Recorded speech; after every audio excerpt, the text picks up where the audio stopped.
atau ingin merasakan tugas-tugas pekerjaan, dia tidak konsentrasi, dia ingin selalu di dalam pikiran selalu main game online. Jadi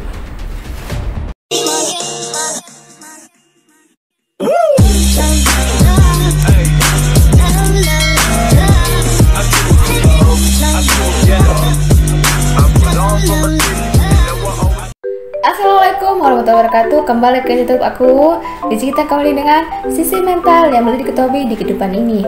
Kali ini kita akan bahas sesuatu yang bikin menyenangkan.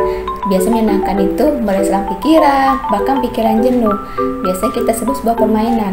Nah, pastinya permainan itu pasti bisa menyenangkan, akan tapi jika dilakukan sesuatu yang berlebihan akan menimbulkan banyak kerugiannya. Nah, ini berhubungan dengan zaman sekarang, zaman internet. Nah, mau tahu apa penyebabnya atau akibatnya, bagaimana cara penanganannya? Daripada tunggu lama-lama, langsung check it out.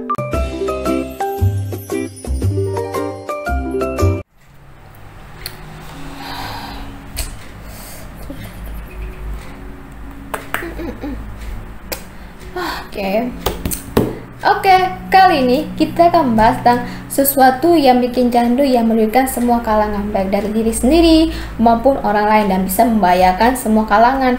Nah, kali ini kita akan bahas tentang penyakit apa sih yang timbul dari sesuatu yang menyenangkan. Sesuatu yang menyenangkan ini bisa menyenangkan pikiran jenuh, bahkan bisa melesakan pikiran agar kita bisa beraktivitas kembali. Nah, biasanya kita memainkan suatu permainan. Biasanya dulu pada zamannya belum mengenal internet, biasanya kita mengenal ada permainan petak umpet atau permainan benteng-bentengan, baik masa-masaan, kalian hingga sampai lupa waktu, sampai lupa mandi lah, lupa makan, sampai lupa segala hal. Nah, kali ini karena zamannya milenial, zamannya kita mengenal internet, namanya game online. Game online ini kita ketahui kan banyak sekali kan yang biasanya dimainkan oleh anak-anak, karena zaman yang pandemi biasanya anak-anak ini menghilangkan rasa pikiran jenuh untuk belajar biasanya dengan bermain game online. Nah, salah satu game online bisa kita contohkan dari PUBG atau dari Free Fire atau Mobile Legends, bahkan sampai Genshin Impact dan berbagai macam platform game online-nya. Nah, biasanya kalau main game online ini biasanya nggak semua dari anak-anak ya, bisa dimainkan pada orang-orang, pada anak remaja, bahkan sampai orang-orang dewasa. Itu tergantung pada pemakai. Nah, biasanya memainkan game online ini biasanya katanya untuk menghilangkan pikiran jenuh atau bisa merelakskan pikiran hingga meningkatkan keterampilan dan kecepatan tangan atau meningkatkan hal-hal lain yang bisa menjadi suatu kelebihannya. Nah, bagaimana sih kalau misalkan game online ini bisa menimbulkan kerugian bahkan sampai bisa membahayakan diri sendiri? Nah, kali ini ada suatu sisi mental yang kita belum ketahui, yaitu ada sindrom yang lagi viral, yaitu namanya disorder due to addictive behavior. Nah, jadi dari organisasi WHO ini sudah meresmikan menetapkan kecanduan dari game online ini ke dalam versi terbaru dari International Statistical Classification of Diseases atau ICD sebagai penyakit gangguan mental untuk pertama kalinya. Kenapa ini pertama kalinya? Karena pertama kalinya dijadikan pada zaman sekarang yang menggunakan serba online. Dalam versi ICD ini atau International Certification Classification of Diseases atau ICD, WHO ini menunjukkan bahwa kecanduan game online ya merupakan disorder due to addictive behavior atau gangguan yang disebabkan oleh kebiasaan dan kecanduan. Biasanya kalau kita bermain game maupun game online, offline atau game online ini tergantung pada pemakai, bisa untuk menghilangkan rasa kejenuhan, bisa merasai pikiran, atau bisa meningkatkan kreativitas, meningkatkan keterampilan. Tetapi dalam WHO ini bisa menyebabkan kecanduan, bisa sampai lupa waktu. Misalkan kita ada kejadian kasus bisa sampai lupa makan, sampai lupa tidur, lupa beraktivitas yang sesuatu yang bermanfaat, bahkan bisa sampai membahayakan dirinya atau membahayakan diri sendiri sampai orang lain. Misalkan dia dicandu, misalkan dia pulsanya habis atau pakai datanya habis, bisa menjalankan tindak kriminal, bisa jadi mencuri atau bisa sampai tindakan kriminal lainnya, atau bisa jadi tindak badan sendiri, bisa menyebabkan timbul penyakit atau timbul obesitas karena tidak terlalu banyak duduk, atau menyebabkan lehernya bisa sakit, biasanya seperti itu. Jadi ini termasuk dalam WHO ini adalah gangguan mental yang disebut jadi kebiasaan dan kecanduan. Sesuatu yang belang pasti itu akan merugikan. Dalam situs WHO ini mendefinisikan bahwa game offline atau game online jika kecanduan ini banyak tanda-tandanya loh. Yang pertama, tidak dapat mengendalikan keinginan bermain game. Jadi mau dia mau tidur, atau dia mau makan, atau dia mau beraktivitas atau yang bermasalah seperti belajar, dia tidak memikirkan untuk misalkan hal yang bermanfaat, tapi bagaimana saya mau main game ini ya, kalau misalkan ada versi terbaru saya belum memainkannya, atau ini saya belum upgrade, atau saya belum menang, saya harus menang ini biar saya mendapatkan versi yang terbaru. Itu namanya dia bisa mengendalikan keinginannya untuk main game terus-menerus tanpa mengingat waktu untuk melakukan hal yang seperti misalkan dia, karena jam pandemi ini kita belajar secara daring kan, jadi dibandingkan dia belajar, dia lebih baik bermain game online untuk menghabiskan waktunya. Kemudian yang kedua yaitu lebih memprioritaskan bermain game dibandingkan minat terhadap kegiatan atau aktivitas lain. Jadi ketika seorang pemilik sudah kecanduan main game online, maupun orang baik anak-anak atau remaja bahkan dewasa juga sudah kecanduan, dia tidak lebih berdominan atau memprioritaskan main game online, lebih ingin memenangkan terus menerus, sehingga dia kurangnya minat untuk mengembangkan hal-hal yang lebih bermanfaat. Misalkan dia berbakat dalam masak, bisa dibuat video, bisa ditonton oleh banyak, atau misalkan dia mempunyai bakat seperti menyanyi, bisa ditampilkan secara video. Tapi tidak, jika dia sudah kecanduan main game online, dia sudah fokus hingga dia tidak ingin mengembangkan atau meningkatkan keterampilan yang ada pada dalam dirinya. Seorang terus bermain game meski ada konsekuensi negatif yang dia lihat. Nah, biasanya kan orang-orang game online itu sadar, kalau main game online ini saya bisa lupa makan atau lupa tidur. Tapi ketika dia sudah tahu konsekuensi itu, ketika dia melihat game online dia selalu ingin terus-menerus dia bermain, maka dia melupakan hal yang konsekuensi yang bisa menyebabkan kerugian dari dirinya maupun diri orang lain. Jadi tidak hanya diri sendiri ya merugikan, tapi juga bagi orang lain. Ini ada beberapa gejala kecanduan game online ya. Seseorang bisa dikatakan memiliki kecanduan online jika mengalami gejala-gejala berikut. Yang pertama, memiliki keinginan untuk bermain game setiap waktu. Jadi dia tidak boleh mau makan, tidak boleh mau tidur, tidak peduli mau mandi atau beraktivitas di luar, dia lebih cenderung ingin bermain game online. Nah, bila dia di luar, dia lebih memprioritaskan untuk bermain game online dibandingkan untuk bersosialisasi dengan orang lain atau berkomunikasi dengan orang lain. Yang kedua yaitu merasa murung, stres, bahkan marah ketika tidak bisa bermain game. Ini biasanya gejalanya cenderung dialami oleh anak-anak. Biasanya ketika orang tua yang sudah memberikan HP untuk main game pada setiap ketika orang tua tidak menariknya, maka anak itu merasa marah, merasa murung, merasa bisa membuat tindakan-tindakan mengalami tindak-tindak kekerasan. Jadi dia harus main game itu apapun yang terjadi, maupun dia tidak ada jaringan atau pulsanya kuotanya habis, jadi dia merasa itu suatu kebutuhan, bukan suatu sebagai hiburan. Jadi patut diwaspadai bagi orang tua maupun orang-orang sekitarnya, bahwa saya untuk memberikan suatu gadget atau ponsel itu jangan dilakukan sejak dini, karena akan menimbulkan kecanduan hingga tidak memiliki minat untuk meningkatkan keterampilannya bahwasanya bisa Yang ketiga yaitu memerlukan lebih banyak waktu untuk bermain agar merasa lebih baik. Nah, jika seseorang sudah memiliki kecanduan maupun dia di game offline atau game online, jadi dia tidak hanya memerlukan waktu 24 jam setiap satu hari, tapi biasanya dia kenapa sih satu hari cuma 24 jam? Cobalah kalau misalkan waktunya itu lebih dari 24 jam. Jadi dia tuh memerlukan banyak waktu hingga bisa menyelesaikan game maupun game offline atau game online.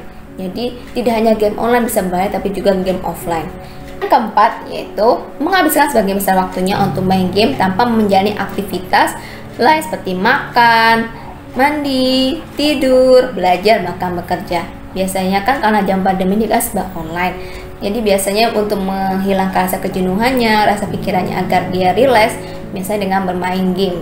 Biasanya bermain game offline ataupun online. Jadi ketika dia sudah kecanduan, maka dia tidak peduli ketika dia bekerja pun dia mau main game, atau ketika belajar mau ada tugas atau latihan dari dengan guru tidak selesai, malah lebih ingin main game dibandingkan menyelesaikan tugas.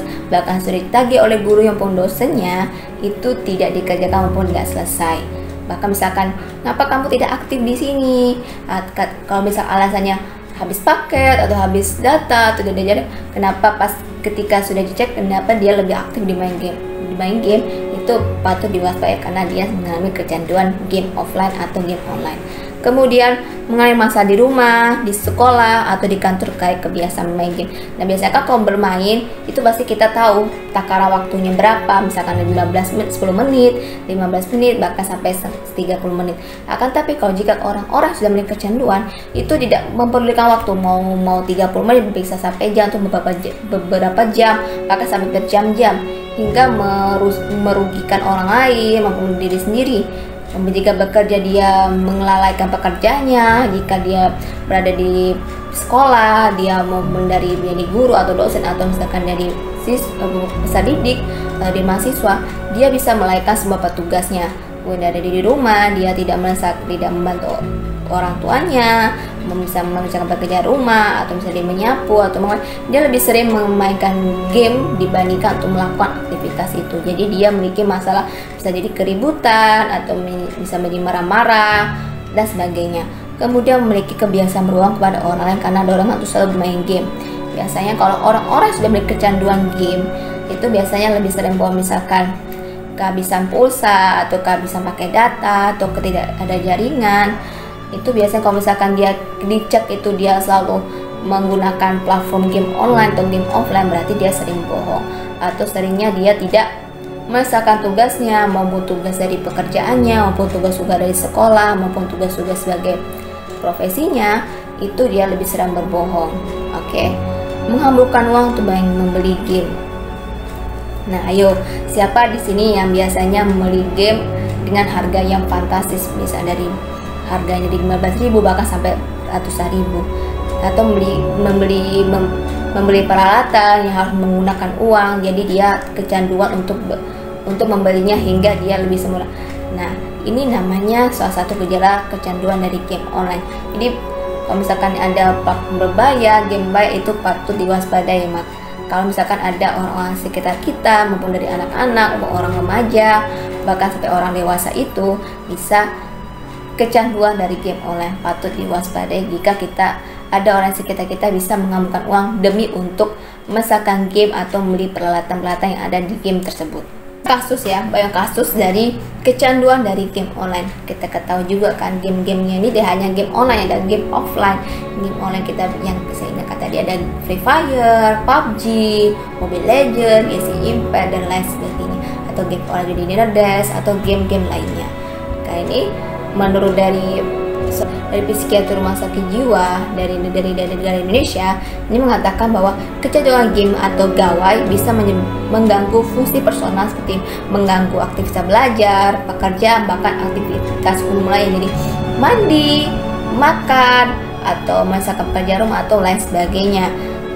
Ini kecemasan dimaksud ini jika dia tidak memakai ponsel ini, dia mencari hingga kalau ponsel hilang atau ponsel nggak ketemu, bisa dia menyebabkan kecemasan sampai dia diserang apa.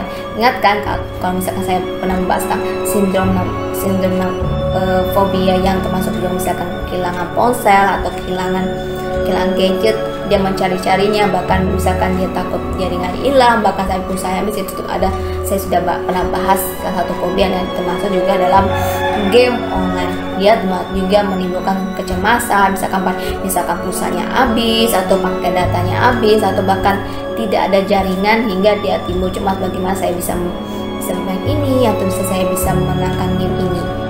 Nah, gimana sih caranya, solusinya agar seseorang yang mengalami kecanduan ini bisa diatasi? Caranya dibutuh konseling, karena orang-orang yang sudah memiliki kecanduan ini sama sepertinya hal kecanduan game online atau game online sama dengan kecanduan seperti narkoba. Kalau narkoba ini biasanya kan dengan membayar dengan cukup mahal. Nah, jika kalau game online dengan harga yang murah atau harga yang bisa terjangkau bisa menyebabkan kecanduan, bahkan lebih bahaya dari kecanduan narkoba. Kenapa? Karena bisa menimbulkan lebih parah lagi dari kecanduan narkoba, misalkan dari lupa waktu, sulit konsentrasi, bahkan sampai antisosial. Dia biasanya aktif sosial, bisa berkomunikasi dengan orang lain, interaksinya bagus, akan tapi dia sudah terjun ke dalam game online atau game online bisa cenderung dia antisosial mesti dan mengurung dirinya, dia lebih tertutup, biasanya terbuka dia tertutup, bisa lebih sulit konsentrasi, bahkan jika dia belajar atau ingin melaksanakan tugas-tugas pekerjaan, dia tidak konsentrasi, dia ingin selalu di dalam pikiran selalu main game online. Jadi game online game yang selalu ingin menyelesaikan game, dia harus misalkan ini, harus misalkan itu, tapi tidak diselesaikan dengan baik. Bagaimana cara menghilangkan kecanduan game online itu? Kita bisa mengurangi dengan aktivitas-aktivitas yang bermanfaat atau aktivitas yang disukai yang dibandingkan game. Jadi pada istilahnya kita menghilangkan rasa inginnya untuk bermain game. Jadi kita alihkan dengan kegiatan lebih sulit nggak sih? Kalau misalnya sulit disebut sulit karena merubah suatu kebiasaan yang selama ini dia menyebabkan dia lebih senang, lebih bermanfaat bagi dirinya. Kita merubah kebiasaan yang itu menurut dia lebih bermanfaat tapi merugikan banyak pihak, itu kita bisa merubahnya dengan cara terapi. Oke. Penyebab awalnya misalkan kita ketahui kan sudah ada gejala-gejalanya, tanda-tandanya maupun dari akibatnya. Sebenarnya penyebabnya awalnya apa sih ya? Nah, penyebabnya itu dari kebiasaan. Nah, anak-anak sudah dibiasakan menggunakan ponsel dari usia dini sehingga otaknya sudah mengalami terpuaskan oleh sebuah ponsel. Jadi dia ingin taunya ada ponsel di tangannya dibandingkan dengan aktivitas lainnya. Misalkan kita kan kalau misalkan ingin menghilangkan jenuhan atau menghilangkan rasa ingin merasa relaksasi dengan pikiran kita, biasanya kita dengan teman-teman, biasa dengan main peta umpet, main kelereng, main bola kaki, atau dengan main di luar hingga menimbulkan keterampilan. Nah, anak-anak sekarang ini lebih cenderung menggunakan ponselnya dibandingkan dengan kegiatan aktivitasnya. Jadi justru anak-anak yang harusnya bisa mengembangkan bakat dan minatnya hingga bisa sukses di masa depannya, justru lebih senang bermain di HP-nya dibandingkan dengan melakukan aktivitas lainnya. Dari ini kenapa sih? Dari orang tuanya sudah membiasakan anak-anaknya untuk diberikan ponsel. Jadi ketika orang tua merasa jenuh ketika anaknya menangis, anaknya merengek, anaknya harus diam, daripada dia ingin menenangkan anaknya supaya dia bisa diam, tapi dengan cara menenangkan yang mereka menganggap ini paling cepat yaitu dengan memberikan ponsel. Justru ketika anak-anak diberi usia dini bisa menyebabkan keterlambatan bicara atau speed delay, atau bisa jadi dia kecanduan sampai menyebabkan matanya rusak atau sampai dengan hal yang dia kerugian lainnya. Cukup sekiannya penjelasan tentang penyakit apa sih yang termasuk ketika kecanduan game online, namanya disorder due to addictive behavior. Jadi kasih tahu ada gejalanya, bahkan sampai akibatnya, bagaimana cara terapinya, bagaimana cara penanganannya. Nah, jadi kalau misalkan ada orang-orang sekitar kita, maupun anak-anak, orang remaja, maupun orang dewasa yang terlalu kecanduan, maka atau diberikan waktu yang lebih manfaat, misalkan dengan beraktivitas, dengan bermain di luar, misalnya sedang orang lain, atau melakukan aktivitas lainnya sehingga mereka bisa melupakan untuk menghabiskan waktunya untuk dengan main game online. Nah, bagi semua kalangan, dari orang tua, mulai remaja maupun anak-anak, misalkan tidak kecanduan, itu bisa kita berikan terapi maupun dari terapi. Jadi misalkan kita ke rumah sakit jiwa itu diberikan obat penenang, bahkan dengan cara terapi yang selalu dilakukan secara rutin.